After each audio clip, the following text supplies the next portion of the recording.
You are listening to the ACE, Alex Cardinal Entertainment Network, with your host, the crazy Alex Cardinal, from Springfield, Massachusetts. You can expect the unexpected on the ACE Network. Now, on to today's show.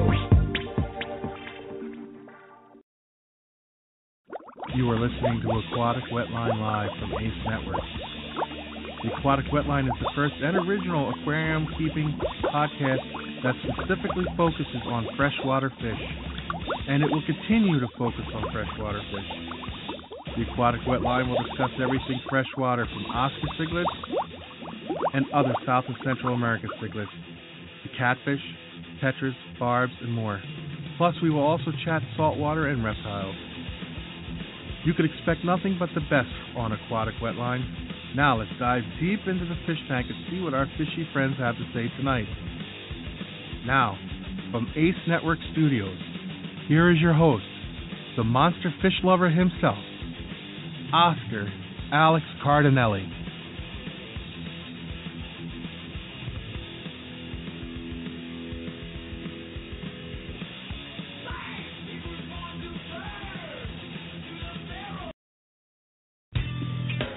The Aquatic Wetline is brought to you by Hikari Sales USA, School of Fish, Inc., Fish Frenzy Tropical Fish, and Blue View Aquatics.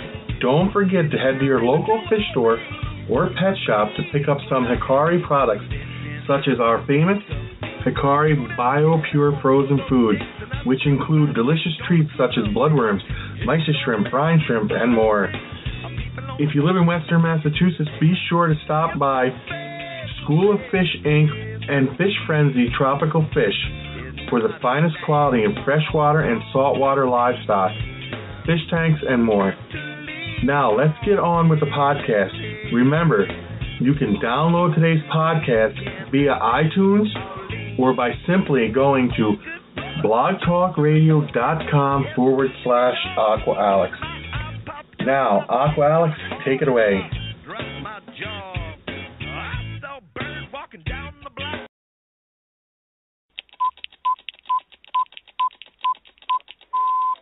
10, 9, 8, 7, 6, 5, 4, 3, 2, 1, 0. Good evening, fish keepers, and welcome live to the Aquatic Wetline here on ACE Network. I'm your host, Aqua Alex Cardinelli, and today I bring to you a brand new fish series here on the Aquatic Wetline. The name of this series is Tropical Fish Tuesday Freshwater Mania.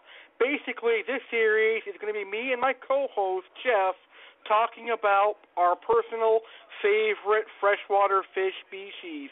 Yes, us as freshwater fish keepers, we have a lot of favorite freshwater fish species, and Jeff and I are going to talk about them live every Tuesday here on the Aquatic Wetline.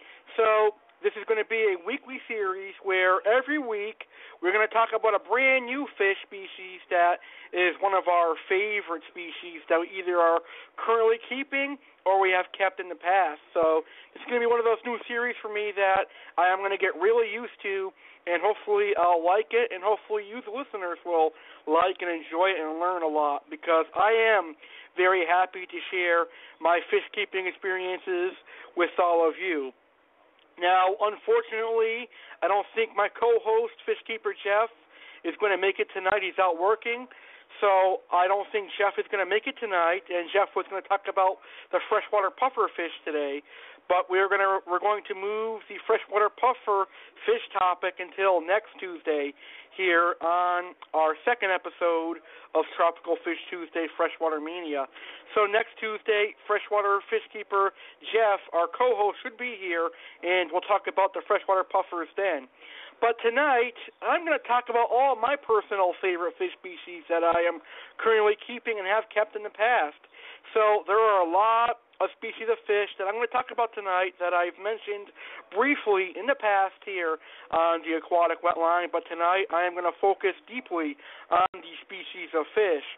So some species of fish you are going to hear tonight include the Thinbar Silverdollar, Myleus Schmoburgkii, the Redhook Silverdollar, Myleus Rubrippinnis, the Tinfoil Barb, the common Silverdollar, Myleus argentis, the four-line Pimedulla catfish, Pimedulla Blochii, the Synodontis eruptus catfish, and some other fish species that I kept and have currently kept in the past I'll talk about tonight as well.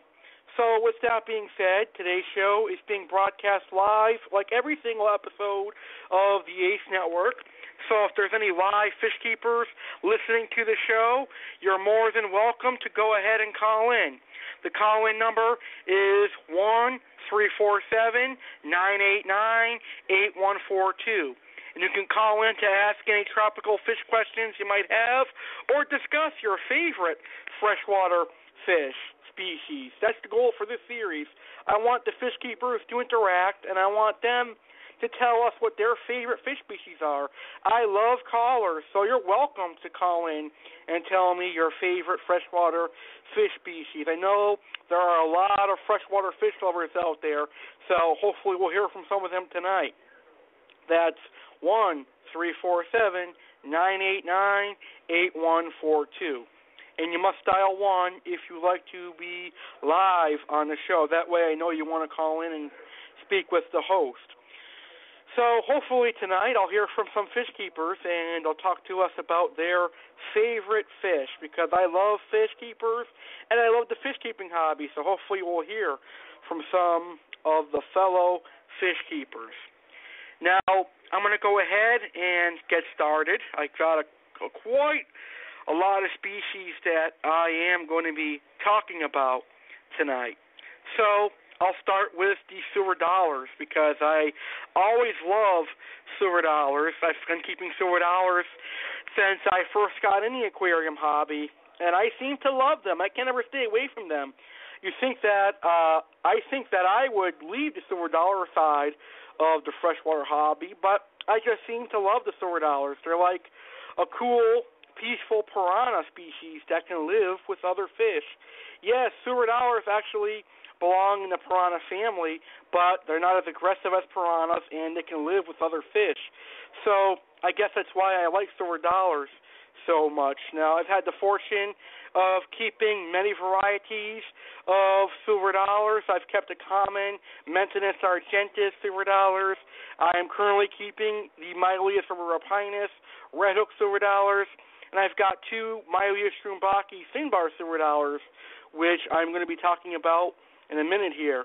So right now I have a total of 7 Silverdollars. I've got 2 Myleus argentis. I've got 3 Myleus Rubrippinnis, and then I've got the 2 Thinbar varieties of the Myleus Schmoburgkii.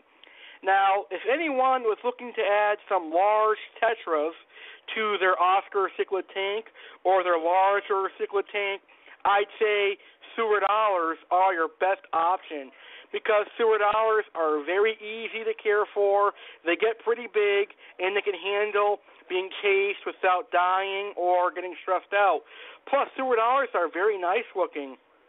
They've got some beautiful colors, and a lot of people are attracted to them because they remind them of vegetable-eating piranhas, which is one of the reasons why I like Silverdollars. So Silverdollars are pretty darn awesome.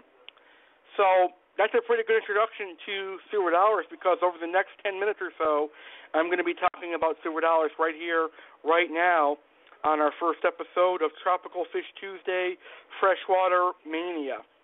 So I'll start with the Thinbar variety of the black bar Silverdollars. Now, luckily for me, I've been able to own both varieties of the black bar Silverdollars. I have owned several species of the wide bar variety. Now, the wide bar variety of the black bar Silverdollar has a nice ember blue hook and a very wide bar and some orange coloration. Now, I've always said that the wide bar variation of the black bar Silverdollar is like a mini pacu, in my personal opinion, because the wide bar variation of the black bar Silverdollar gets pretty big. The wide bar Silverdollar can get anywhere from 12 to 14 inches in length, and they would need a pretty big tank. Plus, you add the fact that black bar silver dollars need to school. So it's a wide bar silver dollar and a school that grows anywhere from 12 to 14 inches. You're looking at a 180-gallon aquarium at the least to a 300-gallon aquarium. So obviously, me having a 120-gallon aquarium, I couldn't own a wide bar variety.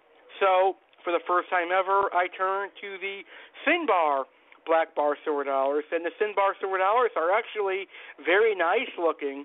They have a nice red hook, a nice small black bar, and some orange coloration. They're a very nice fish. And I got my 2 Thinbar silver dollars from Fish Frenzy Tropical Fish right here in South Hadley, Massachusetts. And anyone from Western Massachusetts who is into silver dollars at Picard at Fish Frenzy is the man to go to. Now, I paid $50 for both of my Thinbar silver dollars, so that was about $25 each, and that's the price they're going to pay for Thinbar silver dollars. Wide bar silver dollars are going to cost you a much more pretty penny because the wide bar variety is much more rarer than the Thinbar variety is. So always keep that in mind. But the Thinbar variety is kind of rare, but not as rare as the wide bar variety is. So I got a deal on them. 2 Thinbar silver dollars, 25 each, both for $50. And right now they're currently about 3 inches each, I'd say. Now, Thinbar silver dollars are a lot like their cousins, the wide bar silver dollars, in the fact that they will get pretty big for a silver dollar. Thinbar silver dollars will go anywhere from 6 to 8 inches in length, but they will do fine in a 75-gallon aquarium, working their way up to a 150-gallon aquarium. Now, with the Thinbar silver dollars, I would say they would need to be kept in schools of at least 3 or 4 or more, depending on how many black bar silver dollars your local fish or pet store has. I've noticed with black bar silver dollars up here in Western Massachusetts, anytime my fish stores bring them in, they only bring in 2 or 3 at a time, and that may be because they're not as famous up here in Western Mass as they are all over the other places in the United States of America. For some reason, silver dollars really aren't that popular down here in Western Mass. I mean, I'm probably the only freshwater fish keeper who loves silver dollars in Western Mass. That is until I meet someone else that loves silver dollars. But the Thinbar silver dollars are very nice. They are the silver dollars that you see in today's slideshow. They are the first picture that you're going to see if you're listening to today's show on Blog Talk Radio.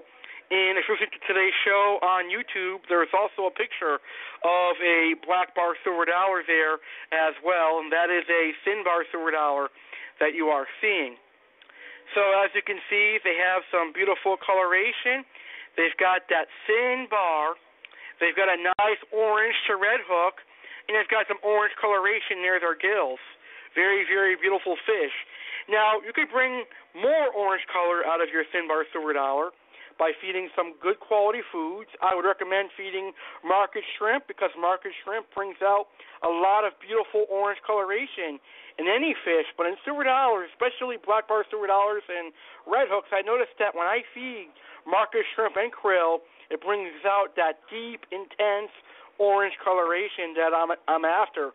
I want my silver dollars to be very beautiful, so in order for my silver dollars to be very beautiful, I feed them some krill and shrimp and bloodworms to bring out that deep red coloration. So as I said, these guys will grow to be anywhere from 6 to 8 inches in length, and they can be kept as pretty much anything. Thinbar silver dollars will not kill any fish, but they may eat little guppies or little small neon tetras. So they're best suited to be kept with fish that are similar to their size. So you can keep Thinbar silver dollars with other silver dollars, of course.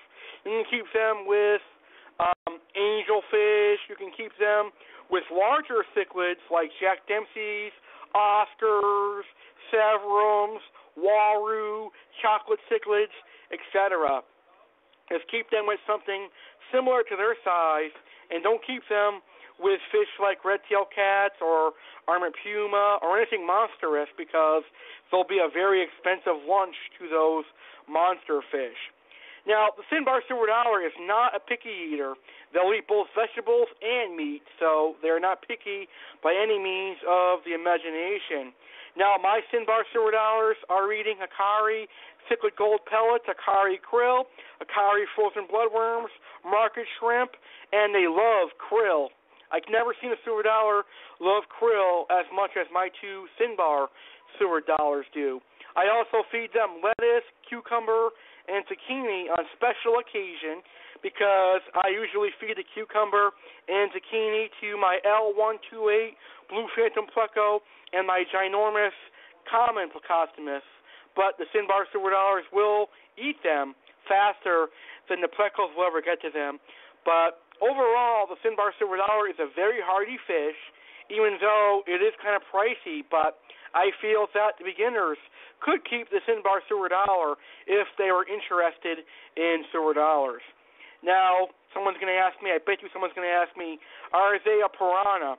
No, the Thinbar Silverdollar is not a piranha, not even close to being a piranha, but they are in the same family as piranhas, but their teeth does not tear through flesh. Rather, their teeth is used for vegetation. They use their teeth to eat vegetables and things of that nature. And Thinbar Silverdollars can be kept with other Silverdollars and other species of freshwater tropical fish. Now, I recommend keeping these Thinbar Silverdollars with other South American fish because that's where they do best.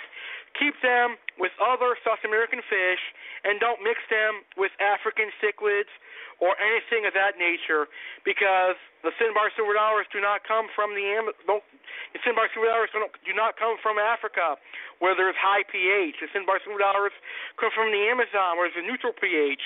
6.8, 7.4 is what your Thinbar Silverdollars will do best in. So always keep that in mind.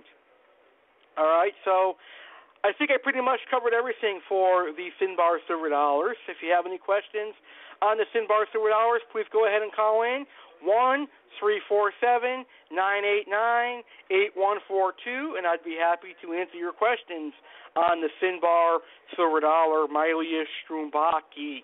Very cool Silverdollar. All right, so the next Silverdollar I want to talk about is another personal favorite of mine.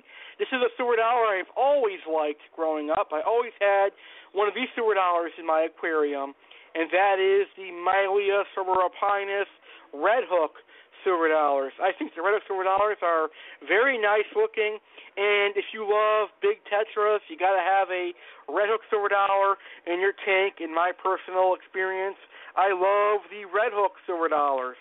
Now, the Redhook Silverdollars do get quite large. They get about 8 to 12 inches in length, but generally, in my personal experience, I have never seen a Redhook bigger than 9 inches.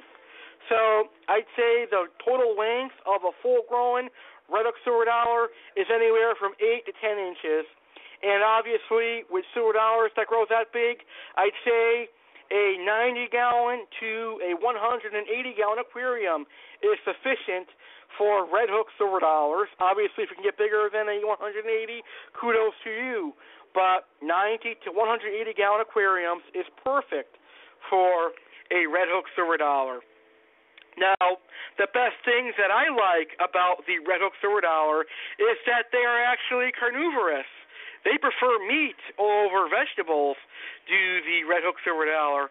Now, I'm not saying don't feed them vegetarian foods because they are a Silverdollar after all, and most Silverdollar species will eat vegetables. What I'm saying is you should provide your Redhooks with plenty of meat as well. My Redhook Silverdollars eat krill, market shrimp, bloodworms, brine shrimp, Hikari cichlid gold pellets, Hikari cichlid sticks, and occasionally they will eat some earthworms that the Oscars and my Jack and my Severums don't get. So as you can see, Redhook Silverdollars aren't picky eaters by any means of the imagination. Now, they also will pick at the cucumber and the lettuce and all of the vegetables that are left for my L128 blue phantom plecos and my common pleco, but they're pretty much going to eat anything as well. So the Redhook Silverdollar is a very cool-looking fish. Now, I noticed that when the water temperatures gets too low, they tend to get ick. Redhooks develop ick if their water gets too low. So I recommend 4 Redhook Silverdollars, a temperature range of 68 degrees Fahrenheit to 78 degrees Fahrenheit. Anything lower than that, they're going to start developing ick and becoming stressed out. Remember, all kinds of Silverdollars, all the Silverdollars in the whole entire world come from South America. So keep that in mind, all right? They need warm water, and if you don't have warm water, there's a potential that they can get ick and get very sick. Now, some Redhook Silverdollars are going to develop some beautiful coloration as they grow up. Not all Redhooks, but a majority of them are going to get some deep orange spots growing on their body that will be very, very cool looking. You're going to say to yourself, wow, that's a very cool Redhook. I love those kinds of Redhooks, the Redhooks that get a lot of orange coloration and the ones that look very nice. All right, I like Redhooks that have a lot of orange coloration and the ones that look awesome. All right, now Redhooks, like I said, are pretty common in the aquarium hobby, so I wouldn't expect to pay any more than $15 for one, depending on the size. I got 3 Redhooks at $15 a piece from Fish Country Tropical Fish right here in South Hadley, Mass., at about 3 inches each. So 3 inches is a good $15, and anything bigger than 3 inches, I'd say 25 to 30 may be applicable for a Redhook Silverdollar. So that's my speech on Thinbar Silverdollars and Redhook Silverdollars. Now, I think Redhook Silverdollars are probably one of the best Silverdollars to have in the aquarium hobby. They're actually a very, very nice fish. Nick and School, too, you can have 3 or 4 of them together. I've got 3 in my 120-gallon aquarium, and they look pretty beautiful in that tank. They're a very, very nice fish. I definitely enjoy having those Redhook Silverdollars. And as they mature, some of them are going to develop some beautiful red spots, as I mentioned a couple minutes ago, and their Redhooks are actually going to become very nice looking, and you guys are definitely going to enjoy those Redhook Silverdollars. Now, the last Silverdollar that I will mention is perhaps one of the most common Silverdollar species, and that is the Mentinus argentis regular Silverdollar, common Silverdollar. These are very easy to keep, they're hardy, and they can live in almost anything. They grow anywhere from 6 to 7 inches in length, and they can live in anything from a 75-gallon tank to a 180-gallon tank, and you can have a nice school with them. They like to be in really big schools, so I recommend at least 5 or 6 Silverdollars to an aquarium, and they can live with anything from tetras, gouramis, barbs, to Oscars, datnoids, stingrays, arowanas, etc. Now, the common Silverdollar is more of a vegetarian. They're not going to touch your meaty foods. They prefer your vegetarian foods, although they will eat anything you throw into the aquarium. I have 2 regular Silverdollars that pretty much eat anything right now. So your best bet is to provide your Silverdollars a stable diet. So I recommend to use some vegetarian flakes, my local fish store, and I'm pretty sure your local fish store and your local pet store is going to have some vegetarian flakes on hand for you to buy for your Silverdollar. And Silverdollars will eat anything, but basically, like I'm trying to say to you guys, is feed them plenty of vegetarian foods. You can feed them vegetarian flakes, cucumbers, zucchini, lettuce, tomatoes, etc. They will eat those plus all the other foods thrown for your fish. Now, Silverdollars are so hardy that there's not much to talk about. That's why I'm struggling to come up with some things to say. They're very hardy, and yes, all 3 of the Silverdollar species that I mentioned tonight can be kept by beginners, as long as beginners recognize how big they get and that they are a schooling fish and they need to be kept in schools. I believe that Silverdollars can be kept by beginners, in my humble personal opinion. Now, do I recommend fish keepers having Silverdollars? Sure as heck I do, because I think Silverdollars are an awesome fish. For freshwater fish lovers, I love Silverdollars. My favorite Silverdollars, like I said, are the black bar Silverdollars and the Redhook Silverdollars. So that's my chat on Silverdollars for this week's episode of Tropical Fish Mania. and hopefully you guys enjoyed my chat on Silverdollars. Now, I'm just using my Silverdollars to bring some activity and coloration to my tank, because without the Silverdollars in my tank, I really had no activity whatsoever, and all I saw swimming in the aquarium was my 2 Oscars and my Jack Dempsey, and everything else was hiding in my aquarium. So I figured if I add some Silverdollars, I'm going to get some much-needed coloration and much-needed activity. And I've got to tell you, with my nice light on the tank, you can see the deep red coloration in my Redhook and the deep black and red coloration in my Thinbar Silverdollars. All right, and by the way, before I change the subject of Silverdollars, I forgot to tell you guys this. All species of Silverdollars come from South America and the Amazon, most specifically the black bar Silverdollars and the Myleus, Rubrippinnis, Redhook Silverdollars, and all of the Myleus species of Silverdollars come from Colombia, Brazil, and Venezuela, while some other species of Silverdollars may come from Peru. All right, so that's my topic of Silverdollars for tonight. All right, so let's move away from the South America fish for a little while. Let's move away from the South American fish for just a few minutes here.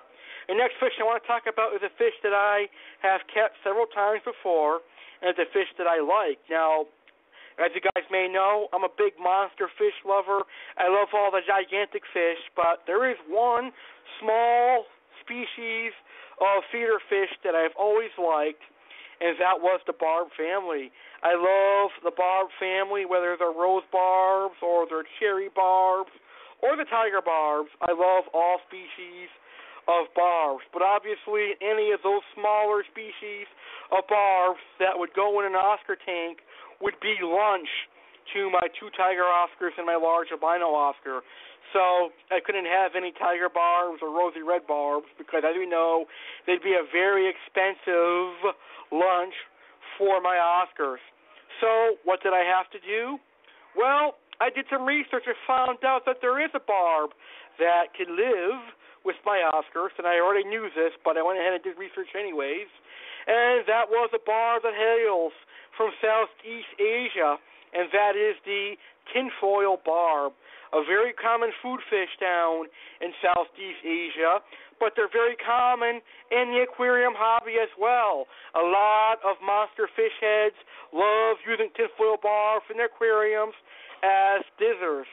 But I added tinfoil barbs in my aquarium for some activity, and it looks pretty cool because the tinfoil barbs actually school with my Silverdollars, and I think it's pretty awesome. I really, really, really do enjoy seeing my tinfoil barbs and my Silverdollar school together. Now, here's the funny part. I actually got 3 tinfoil barbs at $2 a piece at my local Pet Supplies Plus, and I also bought a golden tinfoil barb for $4 at my local Pet Supplies Plus. So the tinfoil barbs aren't really expensive. They're actually a relatively cheap fish. And a lot of fish keepers since the 1970s have been keeping tinfoil barbs. I see them in angelfish tanks. I see them in community tanks with gouramis and things of that nature. But here's the kicker, folks. Tinfoil barbs are not like your tiger barbs or your rosy red barbs or any of those smaller barbs. They get pretty large. We're talking 12 to 18 inches in total length. Yes, that's right. Tinfoil barbs will get pretty big, anywhere from 12 to 18 inches in length. Now, that is going to require a massive aquarium. And on top of that, tinfoil barbs are a schooling species. They do better in schools. So they're going to need a pretty large tank. You start off anywhere from a 120-gallon aquarium, working your way up to a 300-gallon aquarium.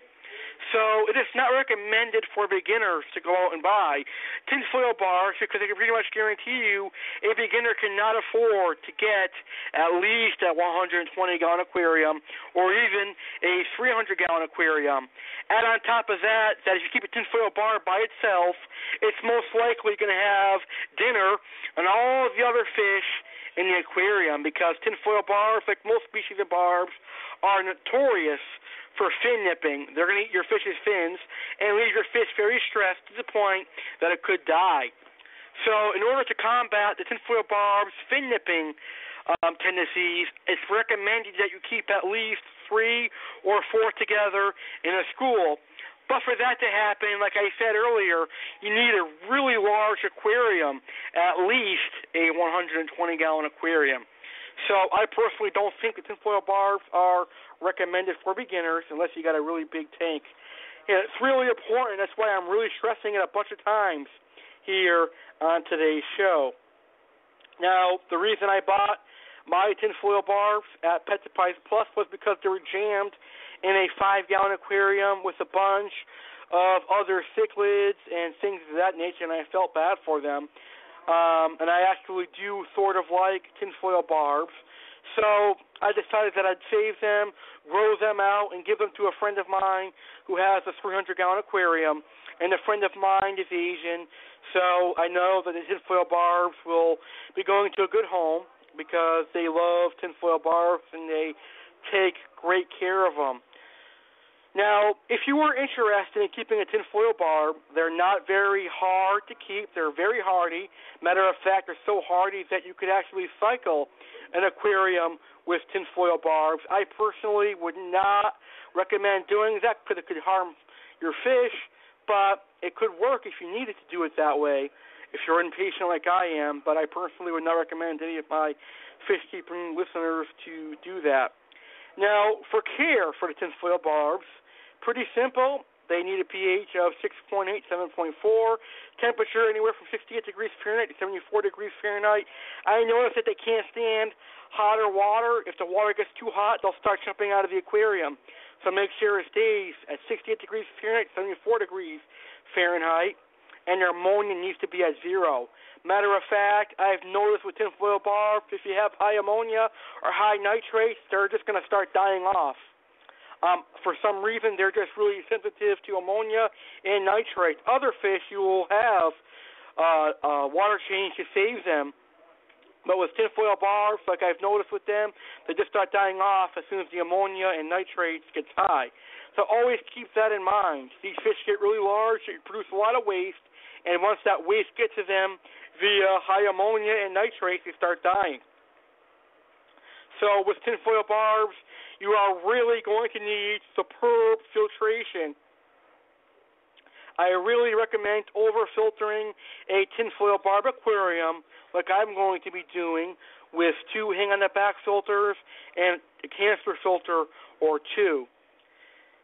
Now, tinfoil barbs are not picky eaters. They love both meat and vegetarian options. So I feed my tinfoil barbs their Akari cichlid gold sticks, Akari krill, Akari frozen bloodworms, and all the other meaty foods that I give to my fish.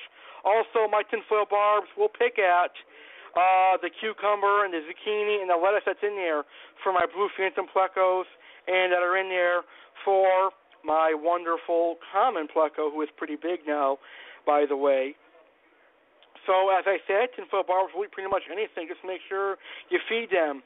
Now, tinfoil barbs are going to be like a catfish. They're going to eat as much as they can in one sitting. So always limit how much you can feed your fish. Your tinfoil barbs do not need to eat until they get full and bloated, because if they eat too much, they can become bloated and have some constipation issues. So I like to feed them just a little bit. I feed them 2 or 3 times a day, a little bit in the morning and a little bit at night right after my show, and that's how much they eat during a day. I give them a little pinch, and they enjoy being fed little. That way, if I feed them a little bit at a time, I know they're not going to get bloated and get really huge. Plus, the more you feed, the faster they're going to grow. I personally like to enjoy the time with my fish. I don't like to see them grow really quick. I think you guys might think that's weird, but for me, I like to enjoy the time I have with my fish, so I feed them less and I do lots of water changes. But for some reason, they still tend to grow fast, so I think that the tinfoil barbs are actually a fast-growing species. Now, there are many varieties of tinfoil barbs out there. Back in the day, there only used to be the common redfin tinfoil barb, but now you have a wide variety of tinfoil barbs out there. You've got the redfin tinfoil barb, or it's also called a red-tail tinfoil barb as well. Now you've also got a golden tinfoil barb and an albino tinfoil barb, which are pretty nice. So those are all of the tinfoil barbs that are out there on the market for you. So pretty much I think it's going to cover my topic on tinfoil barbs for tonight's show. I just figured I'd talk about them because I recently got a couple of tinfoil barbs, and I'll take a video of my fish tank and I'll put it on YouTube tomorrow so you guys can see my Redhooks and my Thinbar Silverdollars and my tinfoil barbs. All right, looks like we have a caller here live on the Aquatic Wetline's first ever Tropical Fish Mania. Oh, he hung up. I thought we had a caller here on the Aquatic Wetline. But I guess we don't. Okay, so coming up next, we are going to talk about silver arowanas, and I'm talking about some catfish that I like, Synodontis eruptus, four-line Pimedulla, Pimedulla Blochii, and a couple of other fish I'm going to talk about coming up next here on the Aquatic Wetline. So I can't wait to talk about those wonderful fish. You are listening live to the Aquatic Wetline radio show, hosted by a fish keeper for fish keepers. What's swimming in the tank today? What tropical fish are we talking about today? Let's dive into the fish tank and find out. Feel free to call in at 347-989-8142 with any questions or comments about tropical fish or the topic for today. We'll see you right now here on the Aquatic Wetline. Enjoy the show.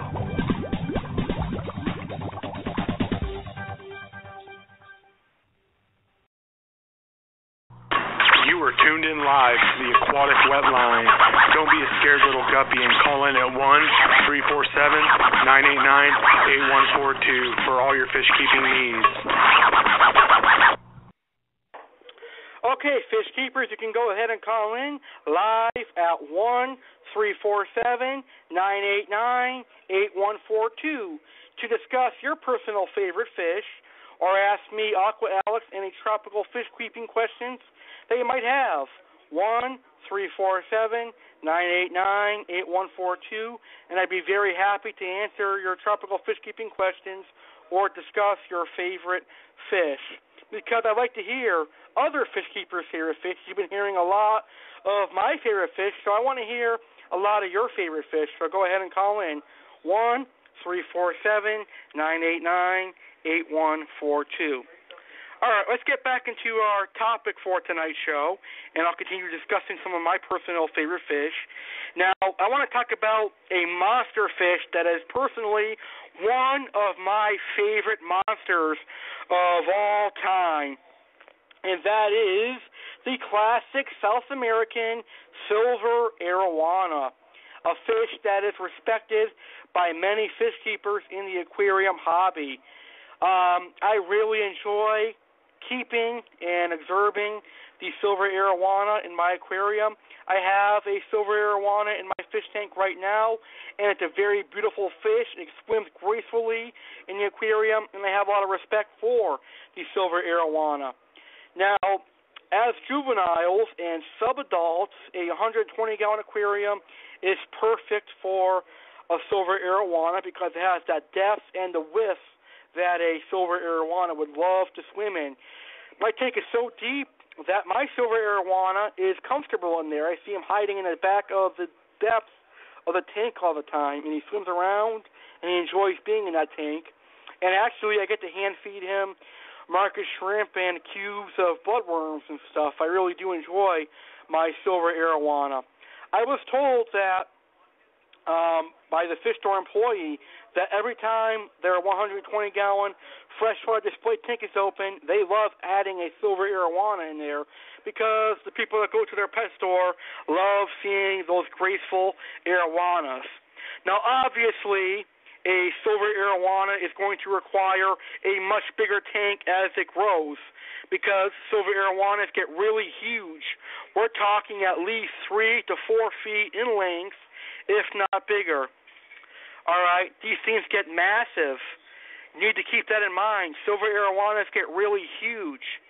All right, we're talking at least 3 to 4 feet. I've seen bigger than that. There was a guy that my dad knew that had a 3.5-foot silver arowana, and in the wild, they're known to get at least 4.5 feet in length. So most fish keepers aren't able to have a silver arowana because of the fact of how big they get. So if you were wanting to keep a silver arowana, I'd say make sure that you have someone in store for when it gets bigger. In other words, you make sure you have someone that has a large enough tank to house them after you no longer have the size tanks that can. Some people might say it's irresponsible, but I think as long as you raise the arowana and you give them to someone that has a big tank, I think it's totally fine, in my personal opinion. Now, tank size for a silver arowana, I'd start with a 220-gallon aquarium and work my way up to a 500-gallon aquarium. I personally think that a 220 to 500-gallon aquarium is totally fine for a silver arowana for life. After I grow up my silver arowana, I'm going to consider giving it to one of my personal friends who has a 300-gallon aquarium. I just have to see if he wants a silver arowana, but I'm pretty sure he would because, like I said, he loves arowanas. So I'm pretty sure my silver arowana will go to a nice 300-gallon aquarium. Now, let's talk about care for silver arowanas. They are a nice fish, but there is a catch with silver arowanas. They are jumpers.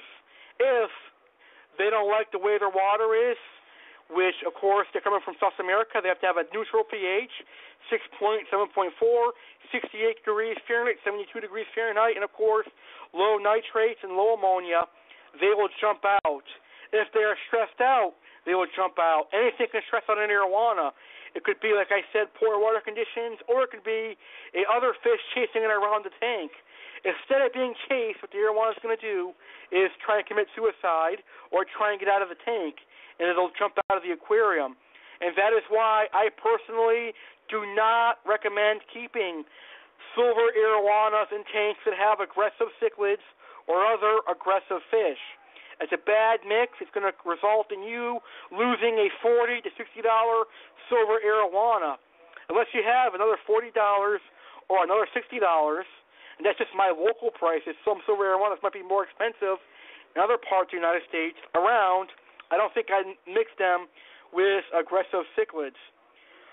So they are jumpers. They jump by instinct in the wild. So the instinct part may happen in the aquarium hobby, but 9 times out of 10 is due to poor water conditions and stress or lack of feeding. I've noticed that a lot of arowanas tend to jump when they are hungry, and in the wild they'll jump for insects. So if there are insects by your aquarium, your arowana is going to start to jump. For example, there was a fly in my room today, like a couple hours before the show, and my arowana jumped, but luckily my 120-gallon lids are very large, so he couldn't get out.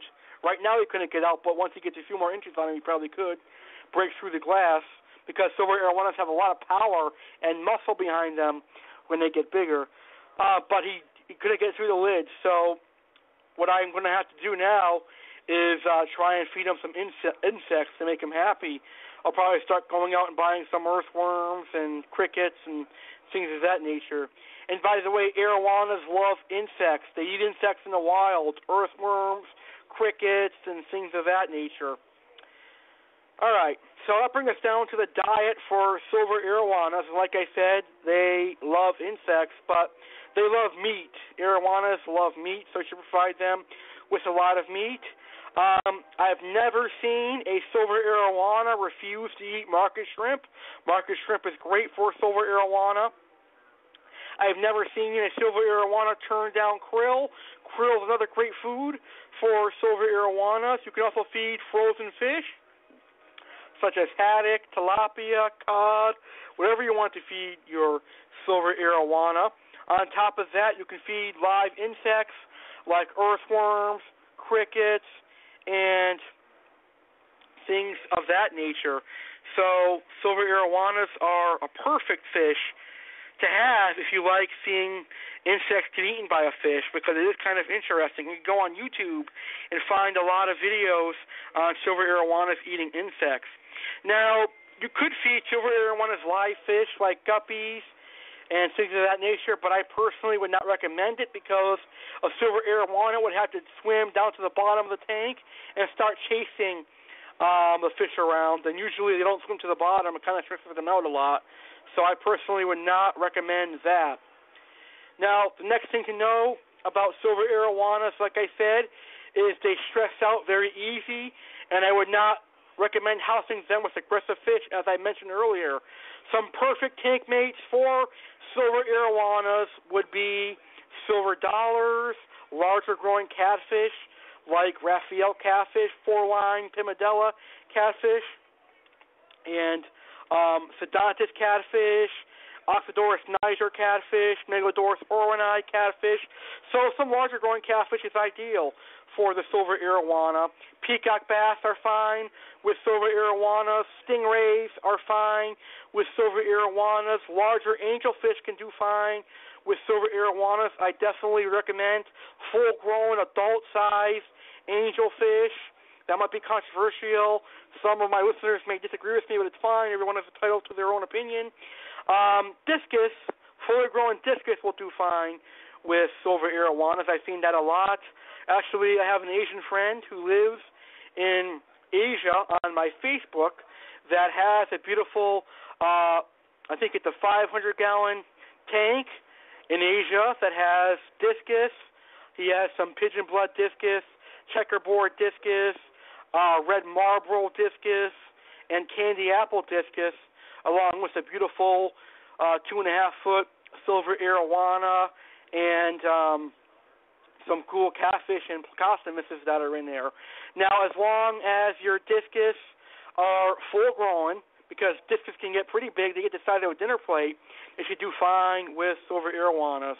You could also have Oscars with your arowana and some of the less aggressive cichlids like severums, chocolate cichlids, pea bass, as I mentioned, and datnoids, stingrays, etc. There's a lot of tank mates that you can keep with arowanas. Oscars are more bark than they are bite, and I think Oscars will do fine with silver arowanas.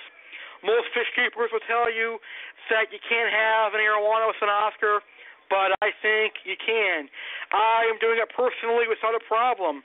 I have actually Oscars that are much larger than my arowana I have Oscars that are much larger than my arowana in my tank right now.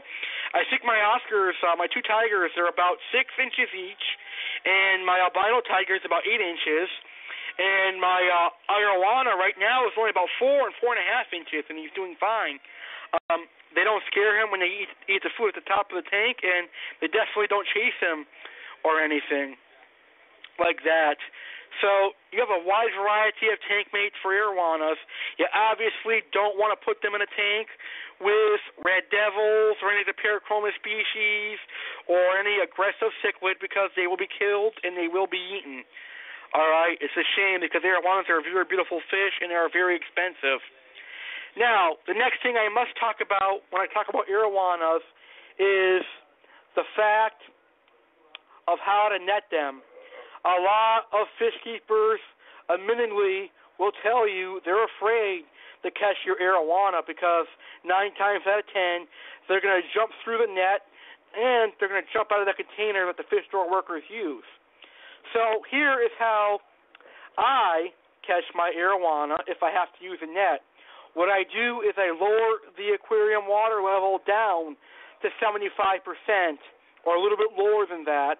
That way the arowana can't jump out that high. He can still jump, but not high enough to get out of the tank.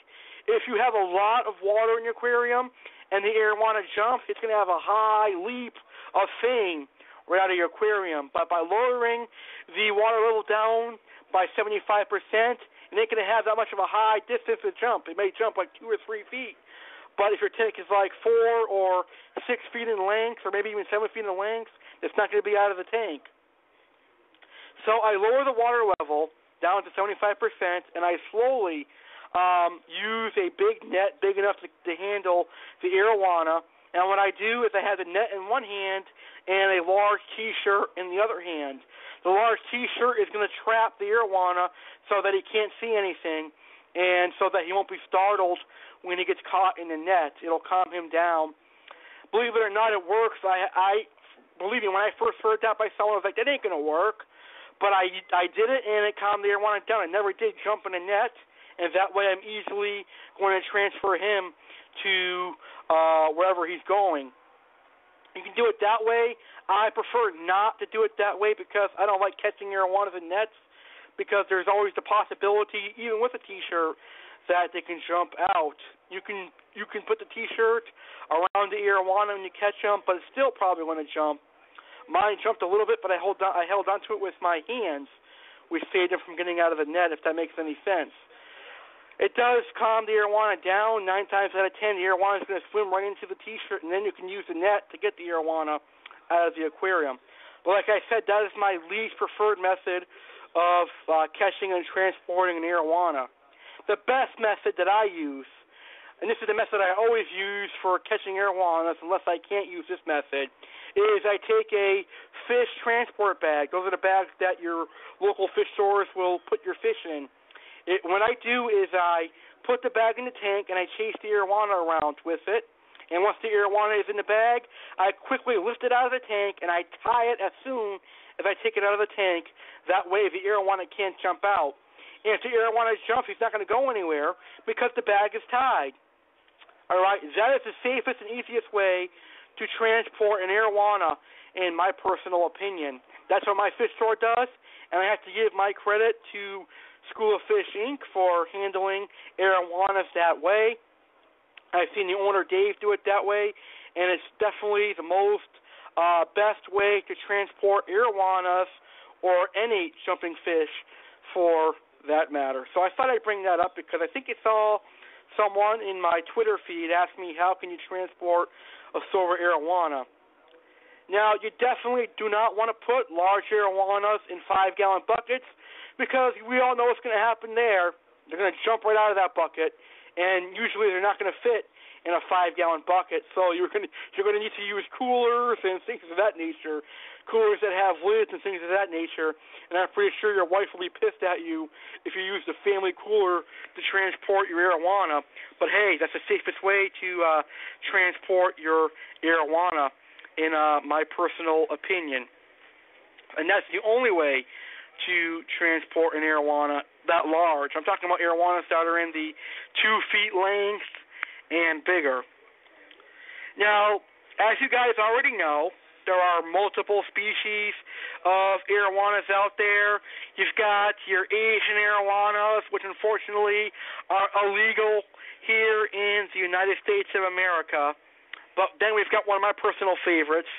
We've got the Giardini arowana. Man, I love the Giardinis. Those are a beautiful, beautiful arowana. Very nice-looking fish. They come from Australia, and they tend to be on the more aggressive side compared to the silver arowana, but you can keep those with aggressive cichlids. Then you've got the Blochii arowana, which is similar to the Giardini, and then you have the black arowana, which is pretty cool as well. The black arowana is from South America as well, and it has black coloration that will eventually turn into silver coloration. And they are actually more expensive than a silver arowana would be, but they're quite worth the money. If I found a black arowana for my silver, I would have gotten a black arowana. But unfortunately, down here in western Massachusetts, black arowanas are really rare. And when they do come in, they're like an inch long with their egg sac. And that's one thing I'll talk about right now. Baby silvers and baby black arowanas with egg sacs, I really recommend not buying them because they're very sensitive. They are like discus at that point. Any wrong move can kill them. Any wrong water will kill them. Any dirty water will kill them. Stress is the biggest killer in baby arowanas, so I personally would not recommend buying an arowana smaller than 4 inches. Go for the 4-inch specimens or much bigger, and you will be okay. So I pretty much think I covered everything for arowanas. I will have a show on arowanas very, very soon because my Life in the Amazon episode coming up here in May is going to cover monster fish, and there will be a segment on arowanas that I'll be talking about in a Life in the Amazon episode on monster fish. All right. So far I've talked about Redhook silverdollars, Thinbar silverdollars, Tinfoil barbs, and now I just talked about silver arowanas. I have 3 more fish that I think I'm going to talk about tonight. But before I do want to give another live caller plug-in. The number to call in tonight and chat fish is 1-347-989-8142. That again is 1-347-989-8142. You can call in and chat about any tropical fish that are your favorite fish, or you can call in and ask any tropical freshwater fish questions that you might have. Again, the number is 1-347-989-8142.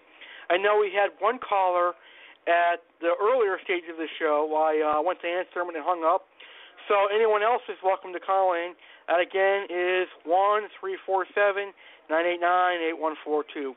So by how many times I announced the caller plug-in, you guys know that I love callers already, so go ahead and call in and make this show even more spectacular because I love hearing from other fish keepers. So hopefully we'll have people calling in talking about their favorite fish. All right, let's get back on topic here. Let's see, what other fish do I want to talk about tonight? Let's see. I have the Thinbar silverdollars covered. I have the Redhook silverdollars covered. Those are all the fish that I currently have in my 120 right now. I had the silver arowana covered. All right, so let's talk about a fish that I currently don't own right now, but I do have plans to own this fish in the future, and that is the beautiful South American catfish from the Amazon known as the 4-line Pimedulla, Pimedulla Blochii, a very common catfish. You should have no problem finding these in your fish and pet stores wherever you are in the world or wherever you are in the United States of America, because the 4-line Pimedulla is a very common South American Amazonian catfish. Now, the 4-line Pim is similar to your Pimedulla's Pictus catfish. I like Pictus catfish, but they only get to be about 4 to 5 inches in length. But the 4-line Pimedulla catfish can grow anywhere from 6 to 8 inches in length and is better suited in an Oscar cichlid tank. So I really want a 4-line catfish for my Oscar tank because they get anywhere from 6 to 10 inches in length, and they don't need to be kept in schools like Pictus catfish do. Yes, that's right, your common Pictus cats need to be kept in schools, but the 4-line cat can be kept singly. Now, the 4-line catfish is a meat-eating catfish, but don't let that fool you. A 4-line Pictus catfish will eat anything. All right? It'll eat anything from Akari cichlid gold pellets. It'll eat anything from bloodworms, market shrimp, any kind of pellets your 4-line Pictus catfish is going to eat. Now, there are very hardy fish, and they are catfish that I would recommend for beginners.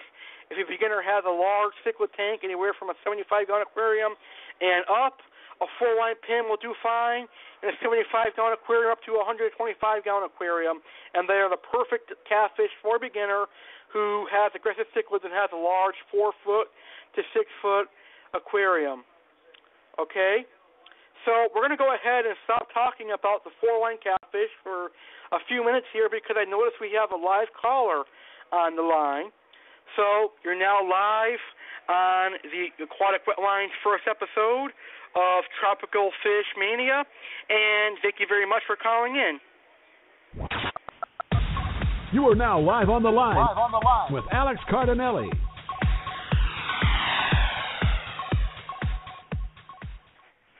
Hello, you're now live on the Aquatic Wetline here on A.C.E. Network, and thank you very much for calling in. Hello. Do I sound okay? Can you hear me okay? Yeah, you sound fine. How are you doing today? I'm doing pretty good. I just got a couple quick questions for you, if that's okay. That sounds fine. I love answering any questions that I get. Okay, you got a 120-gallon tank, am I correct? Is that what you said? Yep, I have a 120-gallon aquarium, 4 foot by 25.5 by 25.5, I believe. Okay, and how many fish do you have in there? Oh, how many fish do I have? I don't really know. I think I have 7 Silverdollars. I have 4 Tinfoil Barbs. I have 3 Oscars, 2 Blue Phantom Plecos, common pleco, and I think that's about it. Oh, yeah, there's 2 Serums and a chocolate cichlid in there. And your silver Arowana, right? Yeah, and the silver Arowana. You don't... How many fish can you put in there? Oh, I don't know. Depending on what kind of fish you're keeping, it's a tough answer. I really don't have an answer for that. Depending on what kind of fish you're keeping. If you're keeping like community fish, like gouramis, neon, tetra, things like that, you could probably fit a lot of fish in there.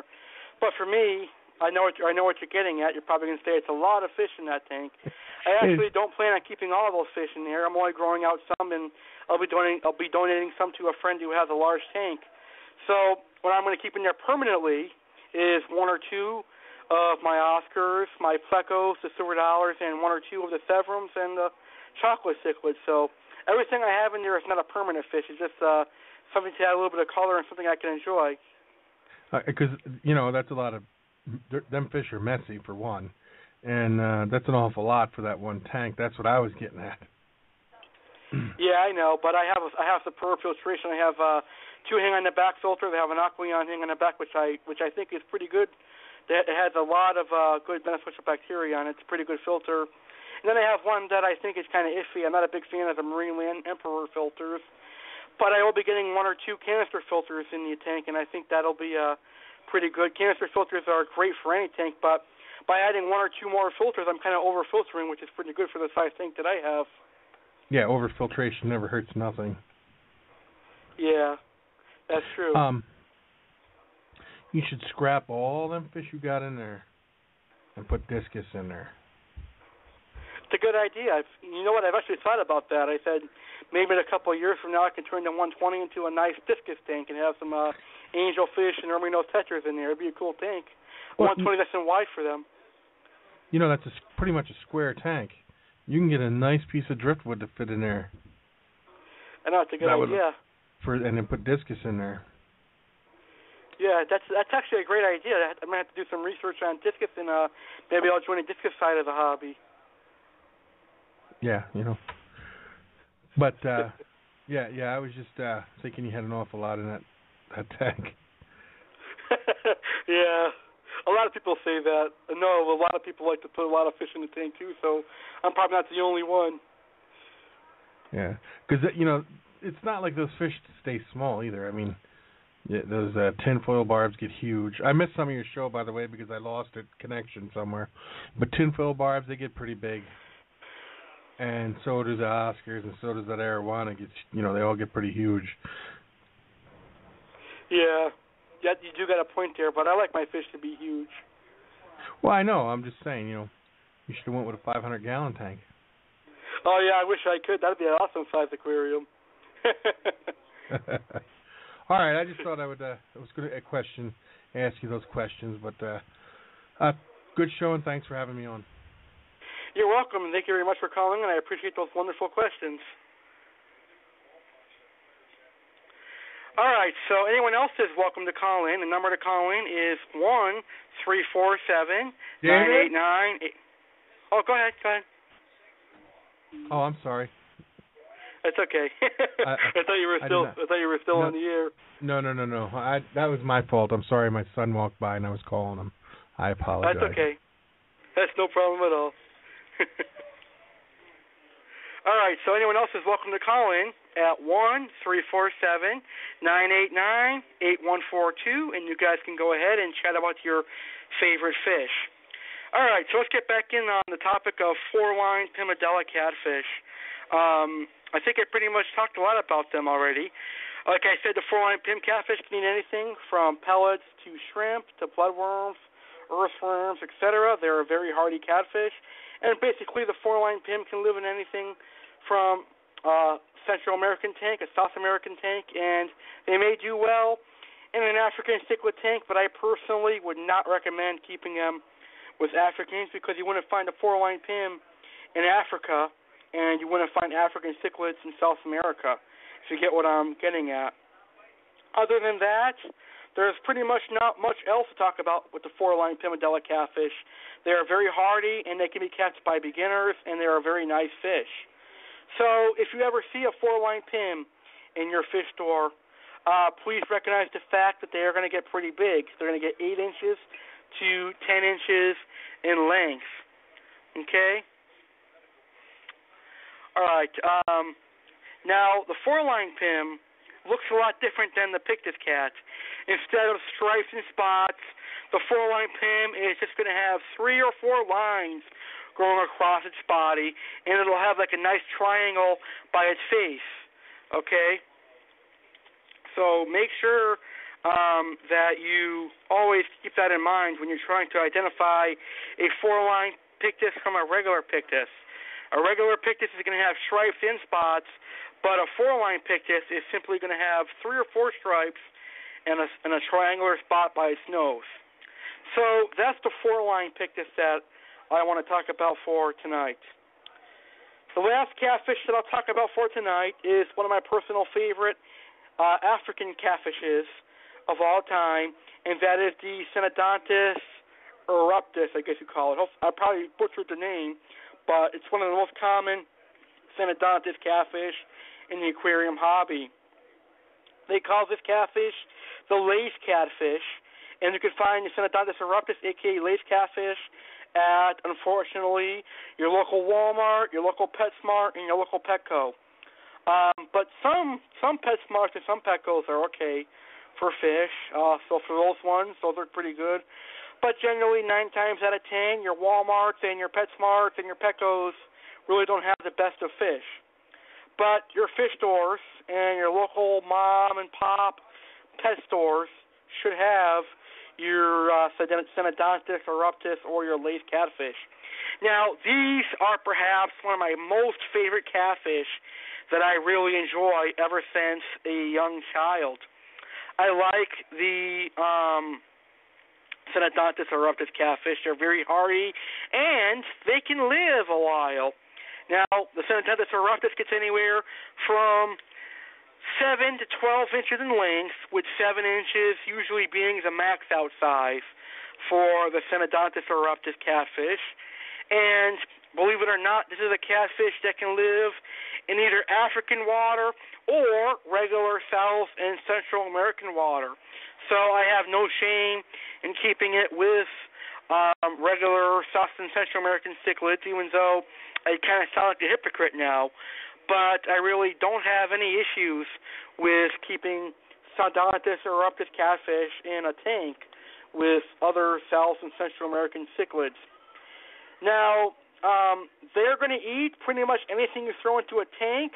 They will eat bloodworms, flakes, pellets, brine shrimp, and things of that nature. And by the way, I didn't tell Andy, so don't repeat this to Andy from Dakota Network.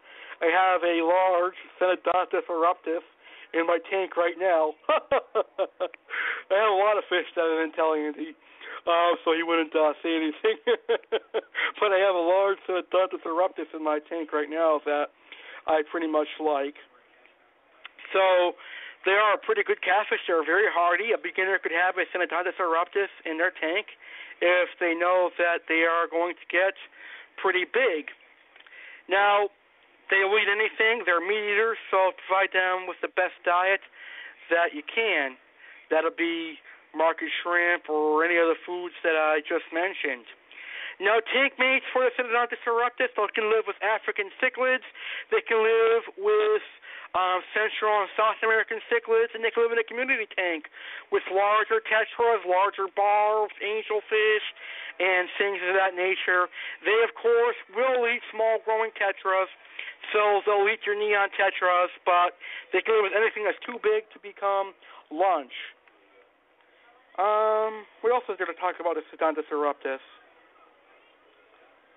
I think that's pretty much it for this show. I will be doing a show on all of the Synodontis catfish, so stay tuned for that. All right. Since I never talked about cichlids tonight, I have one cichlid that I'm going to talk about, and that is the Waru cichlid, hailing from South America. Now, the Waru is a cichlid that I like to call the poor man's discus. Now, Warus get anywhere from 8 to 10 inches in length, and they're a very beautiful fish. They are brown to orange-brown in color, and the Waru will eat anything. I have fed my Warus bloodworms, market shrimp, brine shrimp, pellets, earthworms, and even vegetables, and they would eat it. Now, Warus can live with other South American cichlids, such as Oscars, angelfish, chocolate cichlids, severums, geophagus, and much more. Now, Warus are very sensitive to poor water conditions, so always keep that in mind when considering getting a Waru. They need pristine water conditions. They live in the same area where discus, angelfish, geophagus, and festivums live. So you're going to need pristine water conditions with Warus. Okay? You need a pH of neutral, 6.8, 7.4, and ammonia at 0. And, of course, temperature needs to be really, really good. Really up there in temperature, 68, 74 degrees Fahrenheit. Now, some Warus can be capable of living with discus. That would be a beautiful tank. Waru and discus together in an aquarium would be a show-stopping aquarium. And I will have a show specifically dedicated to Warus in the future here on the Aquatic Wetline on A.C.E Network. All right, so that pretty much is going to be all the fish that I'm going to talk about on today's debut of Tropical Fish Tuesday, Freshwater Fish Mania. I talked about Thinbar Silverdollars, Redhooks, Tinfoil Barbs, Silver Arowanas, four-line pictuses, Synodontis eruptus, and Warus.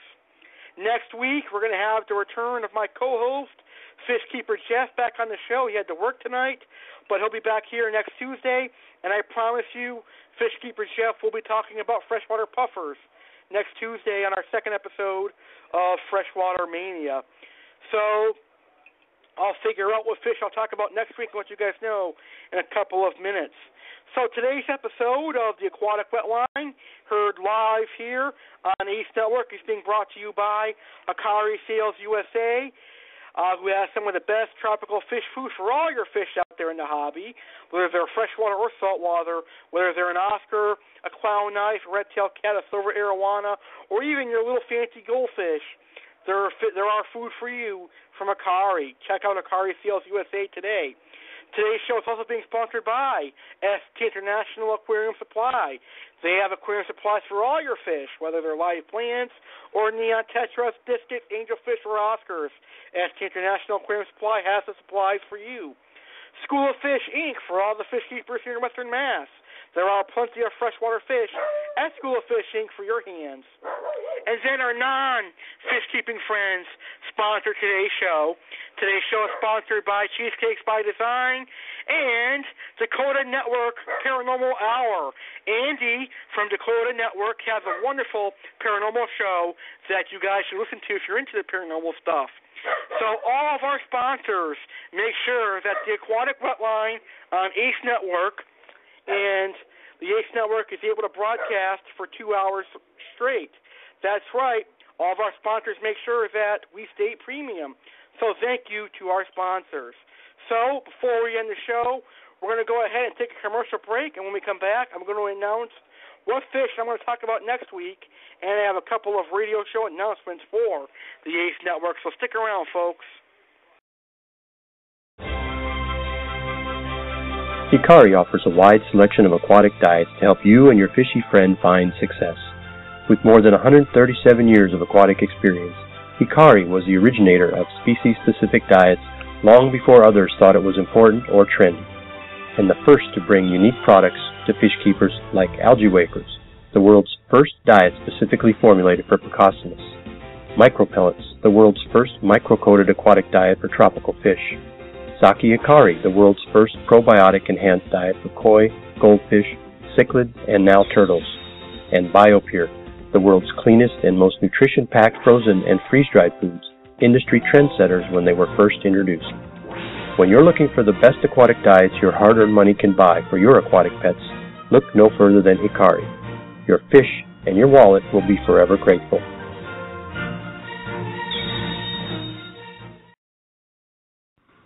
ST International Aquarium Supply is a proud sponsor of the Aquatic Wetline podcast, as heard here live on the ACE Network.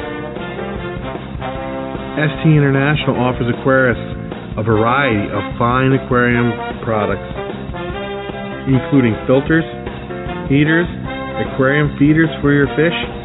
We offer the best Planet aquarium equipment on the market today. You can even become a member of our website and receive discounts on our products, anywhere from 5 to 20% off. So come check out ST International Aquarium Supply at www.st.international.com or call us for more information at 1-800-900-8288. For orders over $175, ST International will ship your order to you for free. So come check out ST International today.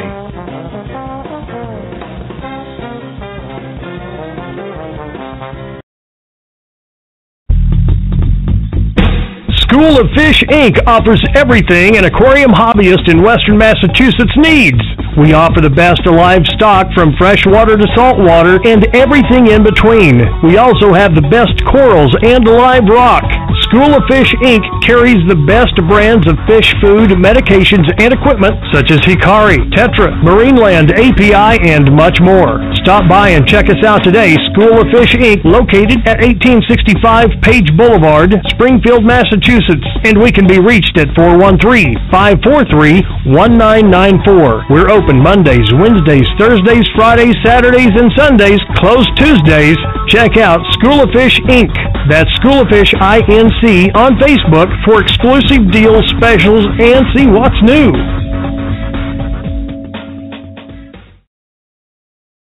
Are you looking for something creamy, moist, and decadent in your life? Do you have a sweet tooth? Well, cheesecakes are the answer for you. Cheesecake by Design offers you a wide variety of cheesecakes and some wonderful flavors.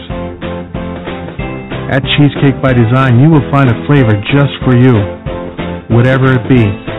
A red velvet cheesecake, a strawberry cheesecake, or a cookies and cream cheesecake.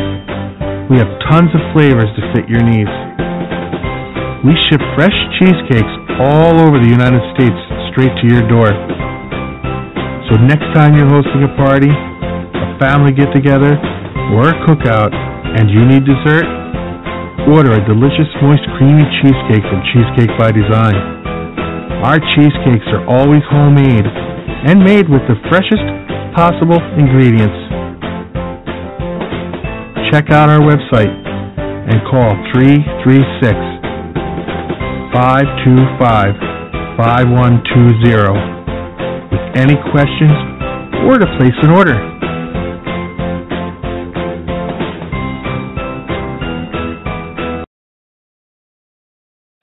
Are you interested in the paranormal? Do you find it interesting when people tell ghost stories or tell you stories about things that have happened to them that they cannot explain?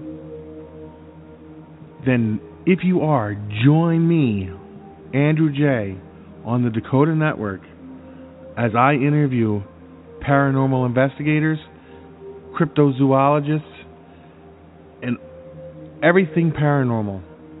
You won't be disappointed. So please feel free to come over to the Dakota Network. That's Dakota Network on Blog Talk Radio, and listen to me live as I interview these interesting people. I will have paranormal investigators on there that are going to share EVPs. They're going to talk about some of their more interesting stories they have. So please, come over and check me out. You won't be disappointed. And thank you for your time.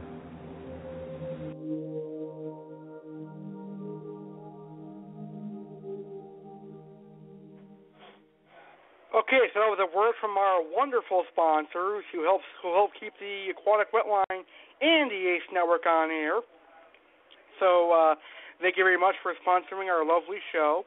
And today we had a fantastic episode of the Aquatic Wetline where I talked about some of my favorite tropical fish, ranging from Redhook silverdollars to Thinbar silverdollars to Tinfoil Barbs to 4-line catfish to Arowanas to walrus and Synodontis catfish. This was a great show. Now, next Tuesday, live at 8 p.m. Eastern, we're going to have our second episode of Freshwater Mania, and our co-host, Fishkeeper Jeff, should be live next Tuesday here on the Aquatic Wetline's Tropical Fish Mania. And next Tuesday, Fishkeeper Jeff will talk about freshwater puffer fish for the first time ever. We're talking about MBU puffers, Fahaka puffers, freshwater dwarf puffers, hairy nose puffers, and much more. Jeff will talk to you guys about all those freshwater puffers. As for me next week, I'm going to talk about some more of my personal favorite fish. I will talk about firemouth cichlids, convict cichlids. I will talk about blue phantom plecos. I will talk about green phantom plecos. I will talk about triple beakhan plecos. I will talk about, let's see, what else do I want to talk about next week? Geophagus and some other species of fish. So I'll leave you with the fish species that I just listed. Those are all the fish species that I'll talk about next Tuesday, plus some other ones that will be a surprise, because I like to surprise my listeners. Okay, so hopefully you guys enjoyed our first episode of Tropical Fish Tuesday, Freshwater Mania. And next week we'll have a whole shebang of our favorite fish species that we will talk about. Oh, one other species of fish that I'm going to talk about next week is the Lima shovelnose, one of my personal favorite shovelnose catfish. All right, so before I end the show, I have to announce it. My ego's telling me to announce it.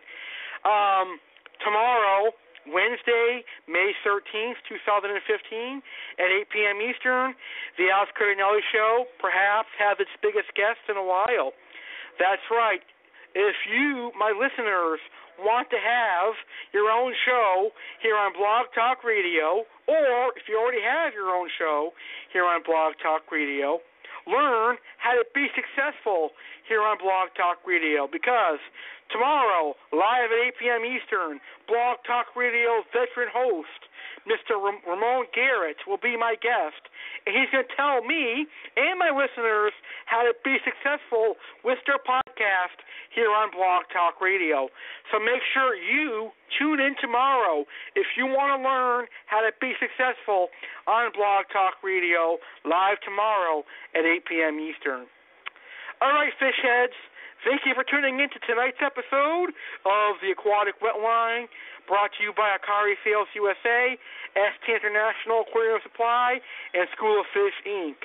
I hope you guys enjoyed the show. If you did, please share the show on your Facebook, Twitter, and Google Plus account. And I really, really would love to see you tune into all my other shows here on the ACE Network. With that being said, have a great rest of your Tuesday, and thank you for tuning into the Aquatic Wetline here on ACE Network. I'm Aqua Alex Cardinelli, and I say good night, sayonara, see you later, everyone. Take on and happy fish keeping. Thank you for listening to the Aquatic Wetline here on ACE Network. Oscar Alex and his tank mates at the Aquatic Wetline hope you enjoyed the show. Don't forget the Aquatic Wetline airs Mondays at 5 p.m. Eastern Standard Time, Wednesdays at 8 p.m. Standard Time, and every other Sunday at 9 p.m. Eastern Standard Time, exclusively here on the ACE Network. Fish keepers, if you enjoyed the show, please copy and paste the URL to your Facebook, Twitter, and Google+. Tank on, fish keepers, and Oscar Alex and the Aquatic Wetline swim away. The Aquatic Wetline is off the air. Good night, everybody.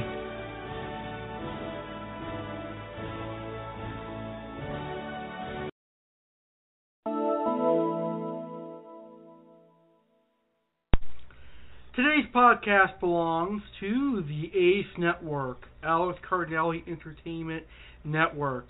It may not be reused, redistributed without permission from Alex Cardinelli himself. This podcast was recorded live from the Springfield, Massachusetts studio and A.C.E. Network.